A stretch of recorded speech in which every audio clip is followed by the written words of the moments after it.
Hello class শিক্ষার বন্ধুরা, তোমরা সব কেমন আছো? আশা করি তোমরা প্রত্যেকেই ভালো আছো। তোমাদের দ্বিতীয় পর্যায়ক্রমিক মূল্যায়নের নমুনা প্রশ্নপত্র সঙ্গে সাজেশন এবং উত্তরপত্র নিয়ে আজকে হাজির হয়েছি, তাই ভিডিওটি সম্পূর্ণ দেখার অনুরোধ রইল।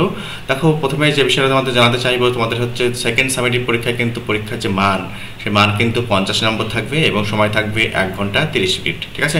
দেখো, একের দাগে খেয়াল করো, একের দাগে কিন্তু তোমরা দেখতে পাবা তোমার যে লেসন 4 থেকে লেসন 8 অবধি কিন্তু সেকেন্ড সামেটিভ যে এভ্যালুয়েশন টেস্ট হতে চলেছে, সেটাতে কিন্তু এই 4 থেকে 8 অবধি লেসন কিন্তু থাকবে। তাই আমাদের কিন্তু 4 থেকে 8 অবধি লেসন কিন্তু খুব ভালোভাবে নিজেদেরকে রেডি করতে হবে। দেখো, ওখান থেকে কিছু এইভাবে কিন্তু লাইন তুলে নেওয়া হবে এবং তার পরিপ্রেক্ষিতে কিন্তু প্রশ্ন জিজ্ঞেস করা হবে। তোমরা এটা পড়েছো দ্য ম্যাজিক ফিশবোন থেকে, ঠিক আছে? আমরা পড়ে নিও এটা টেক্সটটা। দেখো নেক্সট কি রয়েছে, দেখো এই যে টেক্সটের দেখো সাপেক্ষে কিন্তু প্রশ্ন কিন্তু রয়েছে। How was the old lady dressed? দেখো, ওল্ড লেডির পোশাক কেমনভাবে পোশাক পরিহিত ছিল, দেখো কেমনভাবে ড্রেসড ছিল। ওকে, দেখো the old lady was dressed in short silk of richest quality. দেখো একদম কোয়ালিটিটা কেমন ছিল? রিচ। ঠিক আছে? দেখো সম্ভ্রান্ত যে পরিবারের যে সমস্ত মহিলারা যে পরে, ঠিক আছে, একদম সেই রকমভাবে রিচ কোয়ালিটির কিন্তু শর্ট সিল্কের কিন্তু পোশাক কিন্তু ওই বৃদ্ধা মহিলা কিন্তু পরেছিলেন। How could the king realize that the old lady was fairy? বলছে কিং বা রাজা কেমনভাবে বুঝতে পারলেন যে ওই বৃদ্ধা মহিলা একজন পরী ছিলেন বা ফেয়ারি ছিলেন। দেখো, the king realized that the old lady was a fairy because she answered his thoughts. দেখো, indicating she was a fairy. দেখো, রাজা মনে মনে যেটা ভাবছিল সেটা কিন্তু দেখো রাজা প্রকাশ করার পূর্বেই, না বলার পূর্বেই দেখো সে কিন্তু রিড করে কিন্তু তার এগেনস্টে কিন্তু উত্তর দিয়েছিল। Okay, next, how could the old lady read the king's thought? কেমনভাবে ওই বৃদ্ধা মহিলা রাজার চিন্তাগুলোকে রিড করে নিয়েছিল, পড়েছিল। দেখো, the old lady answered his thoughts directly, একদম সরাসরি। Without she could read his mind, যেটা দেখিয়েছিল কিনা তো সে মন পড়তে পারে। When would the king find fishbone on Alicia's plate? ঠিক আছে, কখন এলিশিয়ার যে প্লেট বা থালা, সেই থালাতে কিন্তু ওই ম্যাজিক ফিশবোনটা পেয়েছিল। দেখো, the king found the fishbone after the princess Alicia finished eating her meal. দেখো, প্রিন্সেস অ্যালিশিয়া যখন তার খাওয়া শেষ করে, তারপরে কিন্তু ম্যাজিক ফিশবোনটা পেয়েছিল। Name the writer the story. দেখো, এই স্টোরিটার রাইটারের নাম লিখতে বলা হয়েছে। The story the magic fishbone is written by Charles Dickens. দেখো, চার্লস ডিকেন্স কিন্তু এটা কিন্তু লিখেছিল। নেক্সট বিতে দেখো কি বলছে, এটা তো ট্রু ফলস। ওকে, দেখো কি বলছে, এটা তো the old lady was wearing very chip dress, একটু আগে পেলাম আমরা। দেখো, রিচেস্ট কোয়ালিটি ছিল, তাই একটা ফলস হবে। দেখো, Alicia was daughter of Watkins, এটা ট্রু। দেখো, ওয়াটকিন্স হচ্ছে রাজার নাম। The king bought some meat, এটা ফলস। দেখো, ফিশ কিনেছিল, তাই তো। নেক্সট দেখো বলছে the fishbone could be use again and any time, এটা কিন্তু ফলস। অর্থাৎ বারবার কিন্তু ওই ম্যাজিক ফিশবোনটা ব্যবহার করা যেত না, যে কোনো সময় ব্যবহার করা যেত না। দেখো, নেক্সট কি বলা আছে, complete each of the following sentence শেষ with information from the text. অর্থাৎ টেক্সট থেকে তথ্য নিয়ে কিন্তু আমাদের কিন্তু এই তথ্যগুলি, এই ডটেড পোর্শনগুলি কিন্তু ফিল আপ করতে হবে। দেখো, in reply to the old ladies first question the king said that, দেখো, হিজ নেম ওয়াজ ওয়াটকিন্স। দেখো, ওই বৃদ্ধা মহিলার প্রথম যে প্রশ্ন, সেই প্রশ্নের উত্তরে রাজা বলেন কি, তার নাম হচ্ছে Watkins. Okay, the old lady told the king to invite Prince Alicia to have some salmon. কি বলছে, হি বট, অর্থাৎ যে রাজা যে স্যালমন মাছটা কিনেছিল, সেই মাছটা কিন্তু খাওয়ার জন্য প্রিন্সেস অ্যালিসিয়াকে কিন্তু ইনভাইট করতে বলেছিল। The king would tell princess Alicia to polish the fishbone till it shines like mother of pearl. দেখো, মাদার অফ পার্ল বলতে ঝিনুক। দেখো, মুক্তা কোথায় পাওয়া যায়? ঝিনুকের মধ্যে পাওয়া যায়। অর্থাৎ যতক্ষণ না পর্যন্ত ঝিনুকের মধ্যে চকচক বা ঝকঝক করছিল, ততক্ষণ পর্যন্ত প্রিন্স অ্যালিসিয়াকে রাজা বললেন কি, পলিশ করতে। ওকে, নেক্সট কি বলছে, এটা একটা কবিতার লাইন তোমাদের টেক্সট থেকে নেওয়া হয়েছে, তো এই কবিতাটা তোমরা পড়ে নিও, ঠিক আছে? তারপর দেখো, আমরা কিন্তু নিচে কিন্তু প্রশ্নগুলো ছিল এক এক করে দেখে নিব। The big kite repeatedly told the little kite to try only try. কি বলছে, তো ছোট কাইটকে বড় কাইট কি বলেছিল, ট্রাই করো। The big kite feared that the little kite would never learn at all how to fly. দেখো, বিগ কাইট কিন্তু ভয় পেয়েছিল, ছোট ঘুড়িটা কিন্তু কখনো আদৌ কিন্তু উঠতে শিখবে না। নেক্সট কি রয়েছে, দেখো, টিক চিহ্ন দিতে হবে সঠিক যে অল্টারনেটিভস রয়েছে সেখানে। The little kite looked at the other things, কোথায়, অ্যাবাভ ইট, তার উপরে যে সমস্ত জিনিসগুলো ছিল সেই জিনিসগুলোর দিকে তাকিয়েছিল। The little kite said that it would face failure.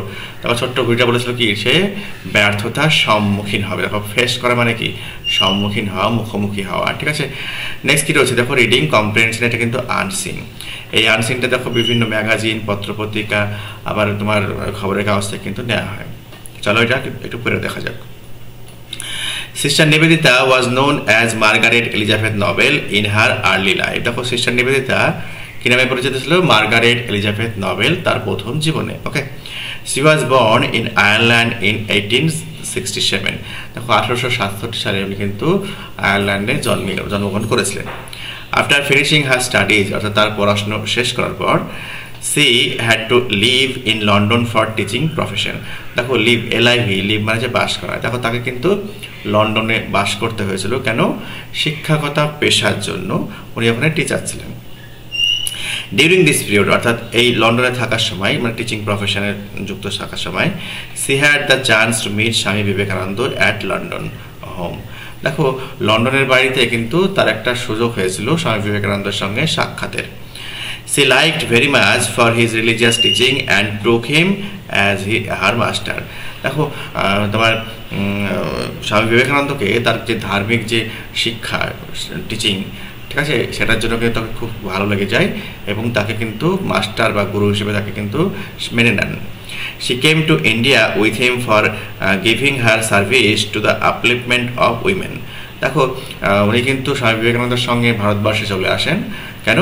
এখানে কিন্তু মহিলাদের যে আপলিফমেন্ট, অর্থাৎ উত্তরণ, ঠিক আছে, মহিলাদের যে রেচেড যে কন্ডিশন, সেই কন্ডিশন থেকে তাদেরকে উপরে তোলার জন্য, অর্থাৎ সেখান থেকে তাদেরকে মুক্তি দেওয়ার জন্য উনি কিন্তু ভারতে আসেন। শি ওয়াজ নেম, তাকে নাম দেওয়া হয় কি Nivedita for her service in India. দেখো তাকে কিন্তু নাম দেওয়া হয় নিবেদিতা। কেন? তার যে এখানে যে সার্ভিস দেন উনি, ঠিক আছে, যে সেবা প্রদান করেন তার জন্য। তো চলো এর এগেনস্টে কী প্রশ্ন রয়েছে আমরা এক করে দেখে নেব। দেখো নিবেদিতাস রিয়াল নেম কি ছিল? Margaret Elizabeth Nobel. She came to India to give her service to the upliftment of Indian women. ভারতীয় মহিলাদের যে উন্নয়ন, সেই উন্নয়নের জন্য কিন্তু উনি ভারতবর্ষে আসেন। She had to live in London for, কেন? এত টিচিং প্রফেশনের জন্য লন্ডনে কিন্তু ওনাকে থাকতে হয়েছিল। Nivedita was born in the year 1867। দেখো 1867 সালে নিবেদিতা কিন্তু জন্মগ্রহণ করেন। দেখো where was Nivedita born? Nivedita was born in Ireland in 1867। Okay, দেখো আয়ারল্যান্ডে কিন্তু 1867 সালে জন্মগ্রহণ করেছিলেন। দেখো why did she like Vivekananda very much? দেখো সি বলতে এখানে সিস্টার নিবেদিতার কথা বলা হয়েছে। দেখো like Vivekananda very much for his religious teaching and took him as her master. ওকে, তার যে ধার্মিক যে শিক্ষা, এবং এই জন্য কিন্তু বিবেকানন্দকে কিন্তু খুব ভালো লাগে এবং তাকে গুরু হিসেবে স্বীকার করে নেয়। দেখো where did sister Nivedita meet Swami Vivekananda? দেখো sister Nivedita mate with Swami Vivekananda in London.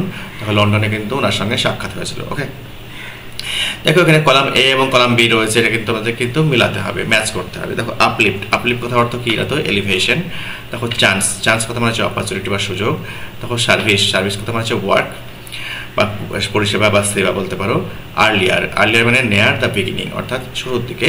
Next হচ্ছে রিলিজিয়াস, ডিভোটেড টু রিলিজিয়ান, ধর্মের প্রতি উৎসর্গিত। ওকে, নেক্সট রয়েছে দেখো গ্রামার অ্যান্ড ভোকাবুলারি। চলো আমরা এক এক করে দেখে নেব।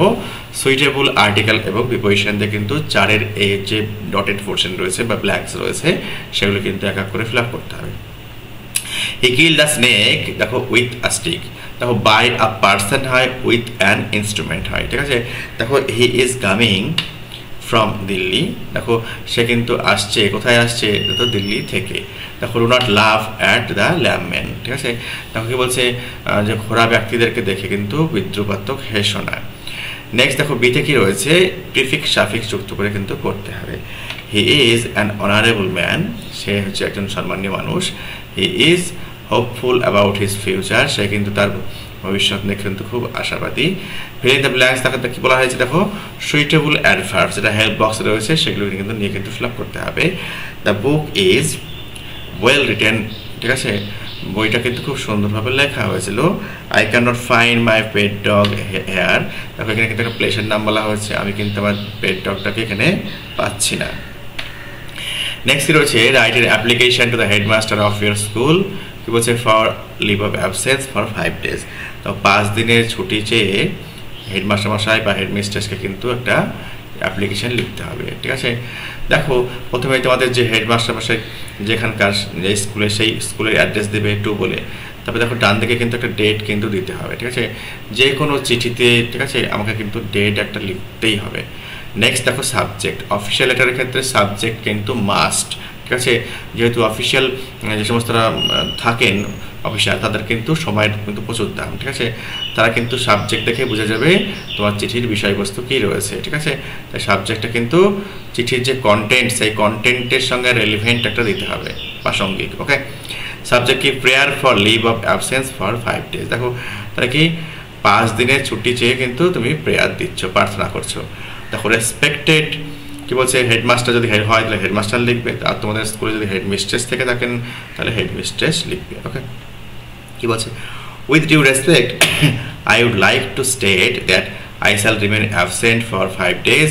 দেখো কি বলছে, আপনাকে অত্যন্ত সম্মানের সঙ্গে আমি জানাচ্ছি যে আমি 5 দিনের জন্য স্কুলে অনুপস্থিত থাকবো। কবে থেকে থাকবো?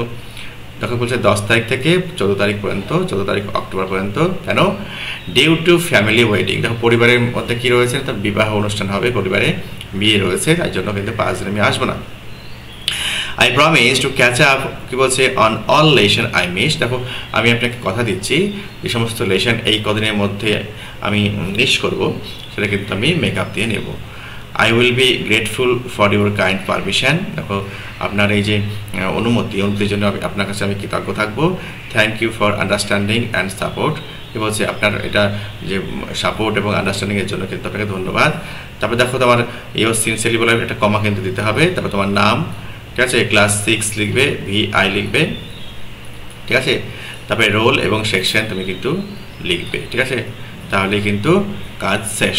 ওকে, দেখো নেক্সট কী রয়েছে, দেখো রেনি সিজন সম্পর্কে কিন্তু একটা প্যারাগ্রাফ লিখতে বলা হয়েছে, যার মান কী রয়েছে 7, ঠিক আছে।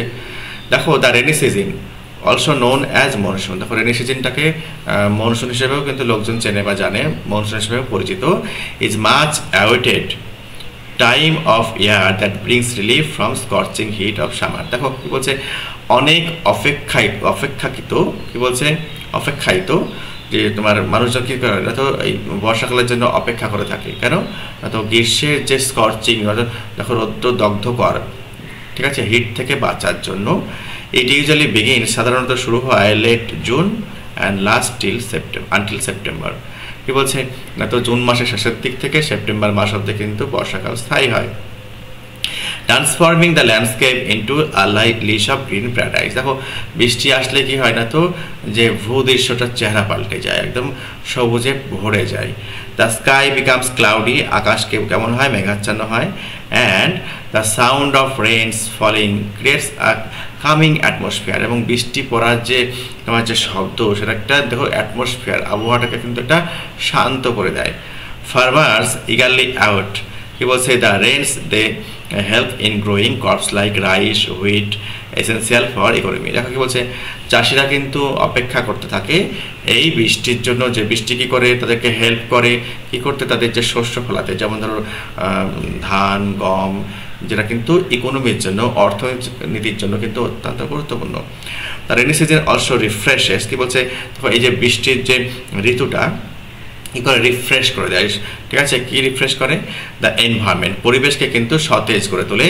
Feeling rivers, lakes, wells, ensuring clean water supply. দেখো কি বলছে, নদী, নালা, খাল, বিল যা কিছু রয়েছে সবগুলোকে কিন্তু ভর্তি করে দেয়। দেখো এটা কিন্তু সুনিশ্চিত করে, দেখো কি না, তো ফ্রেশ ওয়াটারের যোগান, ঠিক আছে। However it can also bring challenges. দেখো সবসময় যে আমাদের ভালোই করে এমনটা কিন্তু নয়, কিছু কিছু চ্যালেঞ্জও আমাদের কিন্তু নিয়ে আসে, ঠিক আছে। তা কী বলছে, যেমন কি ফ্লাডিং, অতিরিক্ত বৃষ্টি হলে কী হয়, বন্যা হয়ে যায়। ওয়াটার লগিং, দেখো জল জমে থাকে অনেক সময়। And disruption to daily life, এবং যে দৈনন্দিন জীবন, সেই জীবনকে কিন্তু ব্যাহত করে দেয়। People often enjoy the season by wearing raincoats and umbrellas. দেখো মানুষজন কিন্তু এই যে রেনি সিজন, এই রেনি সিজনকে কিন্তু অনেকটা এনজয়ও করে, ঠিক আছে। কেমনভাবে? রেনকোট পরে এবং ছাতা নিয়ে। Children love jumping in puddles. দেখো কী করে বাচ্চারা কিন্তু দেখো এই বৃষ্টির জল হলে অনেকটা যখন জল জমে যায় তখন দেখো লাফাতে ভালোবাসে, ঠিক আছে।